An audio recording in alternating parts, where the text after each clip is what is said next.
सेठ था, मेरे प्रवचन में आता था, सबसे पीछे बैठता था, बहुत पैसा था उसके पास, सबसे लास्ट में बैठता था। 10 लक्षण पर्व में आया, 8 दिन तक पीछे बैठा, किसी ने पूछा ही नहीं कि सेठ जी आगे आओ बैठो। उसने कहा यार ये सब पैसे वाले तो स्टेज पे चढ़ रहे हैं, मुझे कोई बुलाता नहीं, अब तुझे बुलाएं काहे को?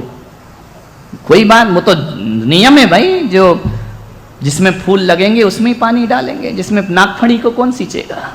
ध्यान रखिए, गुलाब को ही सींचा जाता है ना।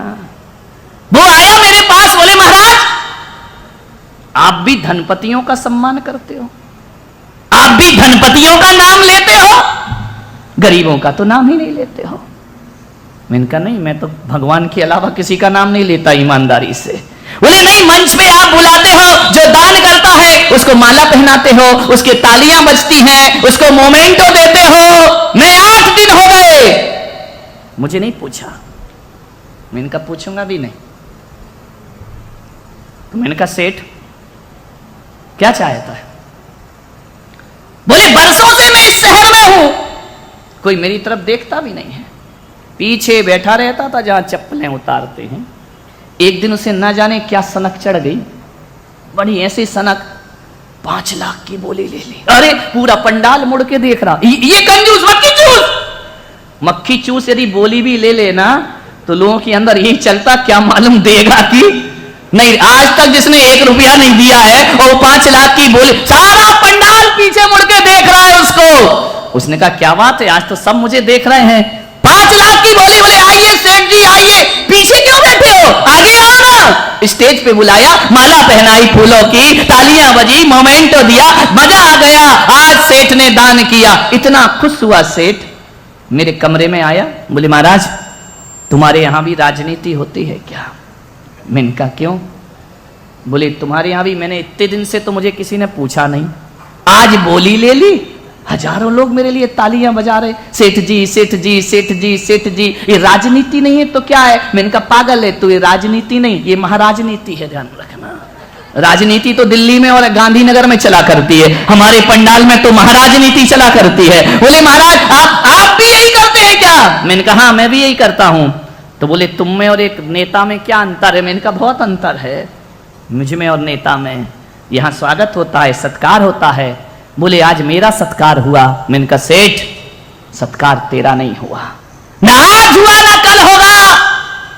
तू धनपति कल भी था और धनपति आज भी है, पैसा तेरे पास कल भी था और पैसा तेरे पास आज भी है।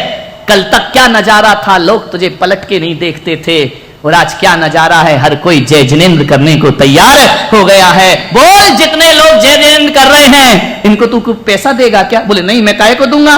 तो इनका फिर भी लोग जय जिनेंद्र कर रहे हैं, कल तक कोई पूछता नहीं था। तो बोले ऐसा क्यों है, ये क्या पॉलिटिक्स है? मैंने कहा पॉलिटिक्स नहीं है, ये जो तेरा सम्मान हुआ है ना सेठ, तेरा सम्मान कोई दुनिया नहीं कर सकती है। और हकीकत में मैं पुलक सागर कहता हूं आदमी का सम्मान नहीं हुआ करता है, ध्यान रखना। मैंने कहा सेठ कल भी तू धनपति था और आज भी धनपति है, स्टेज पर यदि सम्मान हुआ है तो तेरे धन का सम्मान नहीं हुआ, जो धन का तूने दान किया है उसका सम्मान हुआ करता है, पैसों का कोई सम्मान नहीं। जो धन का तूने दान किया है सम्मान तो दान का होता है, ध्यान रखना। दान दे मन हरस विशेष, यह भाव जस पर भाव सुख। ध्यान रखना, पैसों का सम्मान नहीं होता किसी दुनिया में, पैसे छोड़ते हो ना उसका सम्मान हुआ करता है, उसकी जय जयकार हुआ करती। अभी जो माला पहन के गए 50,000 तो इनके पास पहले भी थे ना? नहीं थे? मैं बुलाता क्या तुमको? अपने घर में करोड़ों भी रखो तो कौन पूछता है, लेकिन जब उस करोड़ों में से थोड़ा दिया जाता है तो स्वर्ग के देवता भी उसको प्रणाम किया करते हैं। हमारे यहाँ जोड़ने का सम्मान नहीं होता, हमारे यहाँ छोड़ने का सम्मान हुआ। छोड़ने की कीमत है, त्यागियों का सम्मान है, ये दानियों का सम्मान है, ये जोड़ने वालों का सम्मान नहीं है। जोड़ जोड़ कर मर जाओ, कितने होंगे करोड़पति जिंदगी में दान नहीं देते, कौन पूछता है उनको? दान दे मन हर्ष विशेष, हर्ष के साथ दान दीजिए। थोड़ा सा भी दिया हुआ तर जाया करता है, मन में श्रद्धा भक्ति लेकर जो तू दान करेगा, और ऊपर वाला तेरा खजाना रातों रात भरेगा। ऊपर वाला तेरा खजाना रातों रात भरेगा। लगे कांपने हाथ, बता तू देना कब सीखेगा। जोड़ना ही जोड़ना सीखा, बटोरना ही बटोरना। मेरा तो मेरा, पड़ोसी का भी मेरा, उसका भी मेरा, बस चले तो मंदिर का भी मेरा। ध्यान रखना। लगे कांपने हाथ, बता तू देना कब सीखेगा। रोज वो तेरी लेन देन की खाता वही लिखेगा। और कैसे भुना सकेगा रे पगले, कैसे भुना सकेगा रे पगले, जब जमा ही कुछ न करेगा। ऊपर वाला तेरा खजाना रातों रात भरेगा। चंदन वाला के पास हीरे मोती होते ना, तो कोई पुलक सागर उसका प्रवचन में सम्मान से नाम नहीं ले रहा होता। चंदन वाला के पास अपार दौलत भी होती तो धार्मिक पुस्तकों में उसका नाम नहीं आता। लेकिन चंदन वाला जब भूखी रहकर किसी महावीर को आवाज लगाती है और कहती है कि आओ प्रभु, जब तक दूंगी नहीं तब तक ग्रहण नहीं करूंगी। ध्यान रखना, उसका नाम अमर हुआ करता है जो लेने से पहले देना सीखा करता है। मान्यवर, मुनि को भोजन दे फिर निज करई आहारे। शास्त्रों में ये लिखा है, जब तक मुनि का आहार नहीं हो जाए भोजन नहीं करना। हमारे यहाँ तो नाश्ता करके आते हैं लोग, खा पी के चलो, हे स्वामी मन शुद्धि वचन शुद्धि, चल बड़ा पाव खा के आया, मन शुद्धि कर गया है। ध्यान रखना, विचार करना, जब तक मुनि का आहार ना हो जाए श्रावक भोजन नहीं करता है। ध्यान रखिए। कैसे अभागे घर हैं कि आपके यहां मुनि आए और आपके दरवाजे बंद हो। आपके शहर में मुनि आए, आपके घर उनके चरण ना पड़े।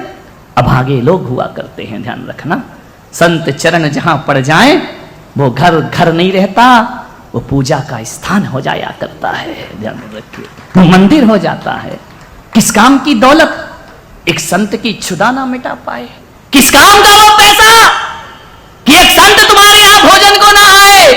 साईं इतना दीजिए जामे कुटुंब समाए, मैं भी भूखा ना रहूं साधु न भूखा जाए। ध्यान रखिए मान्यवर, घरों में चरण संतों के पड़। 16 तारीख से तैयार हो जाइए, मैं भी तैयार हूं, तुम भी तैयार। विचार करिए, संत चरण ना पड़े घरों में, घर बेकार हुआ करता है। मान अतिथि बनकर संत ना आए। एक बात याद रखना, कामी भोगी को कितना भी खिला देना, ये आ रहा ना, अभी पारना होगी, इनको खिलाओगे, खाओ लोगों को। ध्यान रखिए मान्यवर, असली पारणा वो नहीं होती कि समाज आके खा के चली जाए। और असली पारणा तो तब होती है जब किसी संत का तुम्हारे घर में आगमन हो जाए। ध्यान रखिए, तपस्या की अनुमोदना वह साधना होती है। नहीं रिश्तेदार बुलाएंगे, यहां वहां के बुलाएंगे, क्या होगा? आचार्य पद्मनंदी महाराज पद्मनंदी पंचविंशतिका में लिखते हैं कि पूरी समाज को भोजन कराओ, उसमें वो आनंद नहीं आता। मुनि को एक गिलास भोजन दो, जीवन का आनंद आ जाया करता है। ध्यान रखिए, इनको क्या खिलाना है जिनने ना पर्यूषण किए, ना संयम उनके पास, ना त्याग उनके पास, उनको खिला के तपस्वियों की अनुमोदना। वाह रे भाई, ऐसे में कोई गरीब उपास करेगा जिसके पास साधन नहीं है? वो भावना भाएगा कि मैं उपास करूं? उपास करने का मतलब 2.5-3 लाख रुपए खर्च करना, ये त्याग की अनुमोदना है। ऐसे में तो मेरे धर्म में तपस्वियों की संख्या कम हो जाएगी। हर किसी का सामर्थ्य नहीं होता मेरे भाई। धनपति हो, अपने धन का ज्यादा दिखावा मत करो, ज्यादा रईसी मत दिखाओ। ध्यान रखिए, चरित्र की अनुमोदना करो। विचार करना है आपको, ये कहां की परंपरा है, कैसी खोटी परंपरा है। कोई उपास कर रहा है, तुम खाने जा रहे हो। समाज में मृत्यु भोज बंद हो गया है, समाज में ये भोज भी बंद होना चाहिए। ध्यान रखना, कोई गरीब कैसे उपास करेगा? क्या वो धर्म की साधना नहीं कर सकता? धर्म की तपस्या नहीं कर सकता? इतनी ही दौलत है तो किसी जिनालय में लगा दो, किसी गरीब को लगा दो। विचार करना है आपको, सोचना है क्या मतलब? शादी में खिलाओ, जन्मदिन में खिलाओ, उपवास में खिलाओ। कितने खाऊ हो रे तुम लोग, कहीं भी जाके खा आते हो। विचार करिए, सोचना है आपको। ये गलत कुरीतियां हैं, गलत परंपराएं हैं। हमारा पिछला तबका कभी धर्म में फिर आगे नहीं बढ़ पाएगा, ध्यान रखिए। तपस्याएं तो मत बेचो, तपस्याओं का तो ऐसा सम्मान मत कराओ, अनुमोदना करो उसके तप की, उसके साधना की। मान्यवर, मैंने बात रखी है, करना नहीं करना तुम जानो, तुम्हारा काम जाने, कहना जगाना मेरा काम है, ध्यान रखिए। करते हो नहीं करते हो, खिलाना है खिलाओ, और बुला लो, मैं फोकट वाले बहुत से भेज सकता हूं, खिला लेना। नहीं, गुरुओं को आहार दो, गुरुओं की भक्ति करो, जिनालय के प्रभावना में, धर्म प्रभावना में पैसा खर्च करो।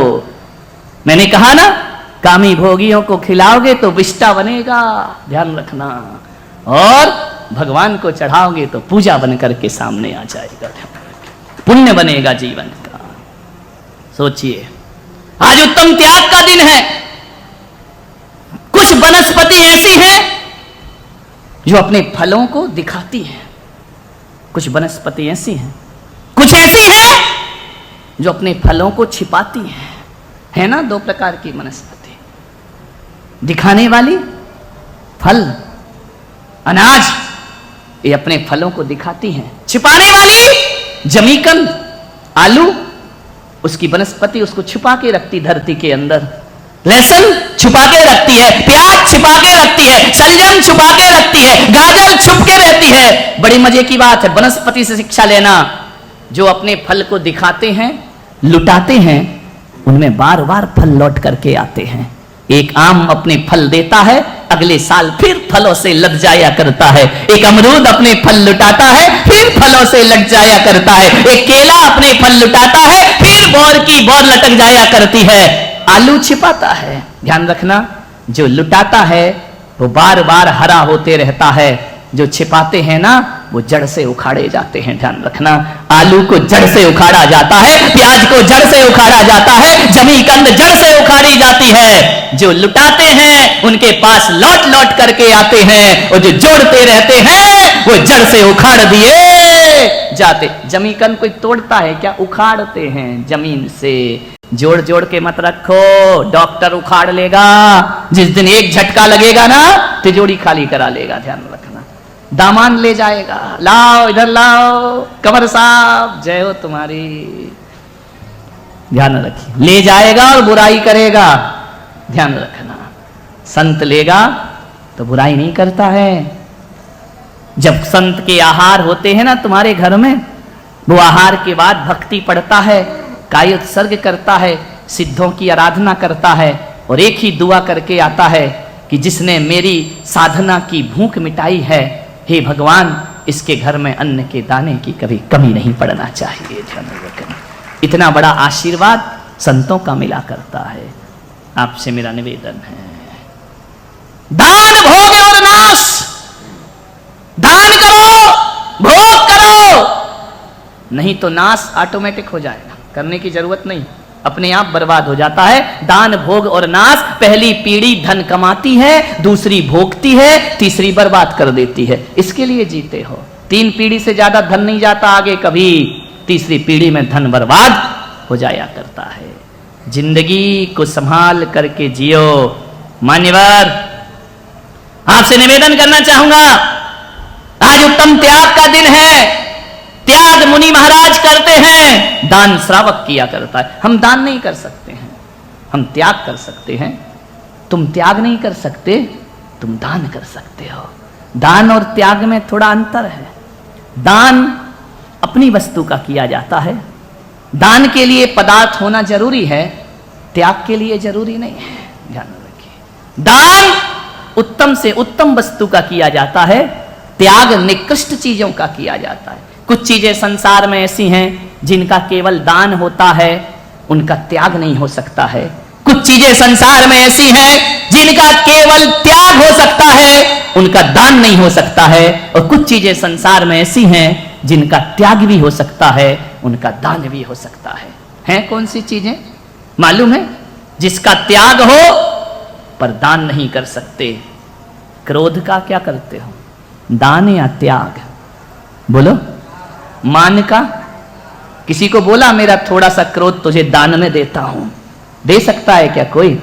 क्रोध का दान नहीं होता, कसायों का दान नहीं होता, कसायों का त्याग किया जाता है, राग देश का त्याग किया जाता है। कोई ये थोड़ी बोलता है कि ले भैया तू मेरे घर आया है एक डिब्बा राग ले जा, कोई बोलता है क्या? नहीं, राग देश का त्याग होता है, कसायों का त्याग होता है, इनका दान नहीं कर सकते जीवन में। विचार करिए, दान किसका होता है? किसी का त्याग होता है, दान नहीं। राग देश का त्याग हो सकता है लेकिन दान नहीं हो सकता है। ज्ञान दान, ज्ञान का दान होता है, ज्ञान का कोई त्याग कर सकता है? बोलिए। इसलिए मैंने कहा मैं मुनि हूं, मैं दान कर सकता हूं ज्ञान का। अभय दान, अभय का त्याग नहीं होता है। राग देश का त्याग होता है, दान नहीं। ज्ञान का दान होता है, त्याग नहीं। अभय का दान होता है, त्याग नहीं। कुछ चीजें ऐसी हैं जिनका दान भी होता है, त्याग भी होता है। रुपया पैसा, समझ में आ रहा? इसका दान भी कर सकते हो और महाराज बनने की बुद्धि आ गई तो त्याग भी कर सकते हो। मकान दान भी कर सकते हो, त्याग भी कर सकते हो। कर सकते हो या नहीं? विचार करिए। आपसे मेरा निवेदन है, त्याग बड़ा है, दान छोटा है। दान में दो लोग चाहिए, एक लेने वाला और एक देने वाला। त्याग में दो नहीं चाहिए, अकेले ही तीनों लोग की संपदा का त्याग कर सकते हो, इसमें कोई समस्या की बात नहीं है। मान्यवर, जब भी दान करो ना, त्याग भाव से दान करना। पहली शर्त दान की जो आपको परलोक में सुख देगा, त्याग भाव से दान करना। नाम के लिए दान मत करना, त्याग के लिए। सौभाग्य समझना कि मुझे ऐसा किसी को नीचा दिखाने के लिए दान मत करना कि हम बड़े और तुम छोटे, हम इतना दान करते हैं। मान के हाथी पे मत बैठ जाना जाकर के। मान्यवर, अहंकार के लिए दान मत करना, बदले की भावना के लिए दान मत करना कि मैं तुम्हें इतना दे रहा हूं, तुम मुझे इतना दे देना। नहीं, ये सारा दान आपका व्यर्थ हो जाएगा। कैसे दान करना? सौभाग्य से दान करना। संत ने कह दिया एक सामान यहां लाइए, सौभाग्य रोम रोम रोमांचित हो जाए कि गुरुओं ने हमें इसे योग्य समझा। दान मत भूलना कभी जिंदगी में। एक संत हुए रामकृष्ण परमहंस, बहुत बड़े संत हुए वैदिक परंपरा में। वो एक दिन भिक्षा लेने निकले, एक बुढ़िया के पास पहुंचे। भिक्षाम देही, जो तेरे पास हो मेरे पात्र में डाल दे। उस दिन बुढ़िया के पास कुछ नहीं था। दुर्भाग्य तो देखो, खाने का भोजन नहीं, पीने का पानी नहीं। रामकृष्ण ने कहा कि माता, जो तेरे पास है मेरे पात्र में डाल, ये संत तुझसे मांग रहा है। बुढ़िया ने नजरें झुका ली, ना कर नहीं सकते, है कुछ भी नहीं, संत मांग रहा है। आंखों में आंसू। बोले मां, क्या तेरे घर से मैं खाली लौटूंगा? उसने कहा संत जी, मेरी गरीबी का मजाक मत बनाओ, मेरे पास आज कुछ भी नहीं है।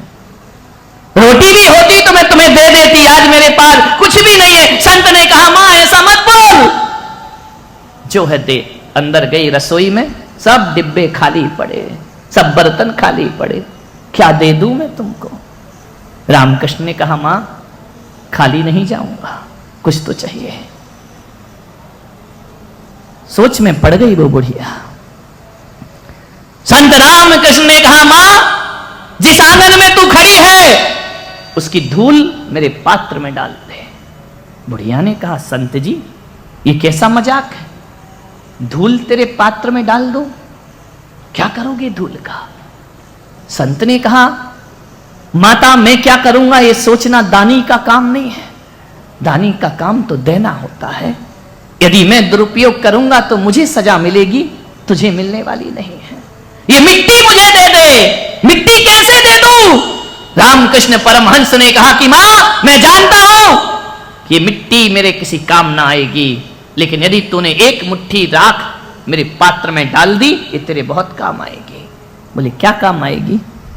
तो रामकृष्ण परमहंस ने कहा, मां आज तेरे पास नहीं है तो तू ना कह रही है, कल आऊंगा, कल तेरे पास नहीं होगा तब भी तेरे मुंह से ना निकलेगा। मां ये मिट्टी डाल, अपनी जुबान को ना कहने के संस्कार मत दे, क्योंकि आज नहीं है तो ना कह रही है, और ये ना की आदत पड़ गई ना तो जब होगा तब भी तेरे मुंह से ना ही निकलेगा। बात पैसों की नहीं, बात संस्कारों की है। यदि तेरी जुबान ने ना कहने की आदत डाल ली तो होने के बाद भी तेरे मुंह से ना निकले। ध्यान रखना, जिनके पास नहीं है वो ये ना बोलें कि हम नहीं देंगे, अरे जो है वह दीजिए, नहीं तो ये ना कहने की आदत जिंदगी को बर्बाद कर देगी।